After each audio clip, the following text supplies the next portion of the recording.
कराची में भी सर्दियों में 14 घंटे बिजली गायब रहती थी। अमीर जमात इस्लामी कराची मुनैम जफर ने के इलेक्ट्रिक को नाअहल इदारा करार दे दिया था कि सस्ती बिजली और लोड शेडिंग के खात्मे के वादे ख्वाब बन गए।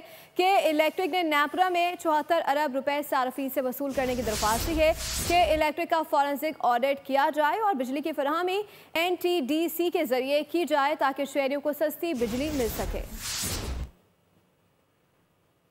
इस वक्त सूरत हाल ये है, समझ लें आप 20-25 दिन हुए हैं, गर्मी की शिद्दत में इजाफा हुआ है, लेकिन सर्दियों में भी 12-12 घंटे 14-14 घंटे कराची में लाइट नहीं होती। इदारे की कारकर्दगी तो खुद जाहिर कर रही है, ये बात जाहिर कर रही है कि किस तरह कराची के लोग इस सारे मामलात में सफ़र कर रहे हैं।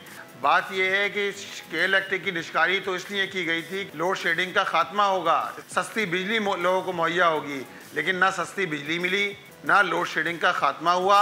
तो जो बिजली सस्ती मुहैया की जाना थी, इसी तरह जो लोड शेडिंग का खात्मा होना था, वो सारा एक सुनहरा ख्वाब बनकर रह गया है। पिछले दिनों नेपरा में हेयरिंग हुई है, उस नेपरा की हेयरिंग में क्या किया गया के इलेक्ट्रिक ने राइट ऑफ क्लेम के नाम पर 76 अरब रुपए कराची के कंज्यूमर से वसूल करने के लिए नेपरा में दरख्वास्त दी।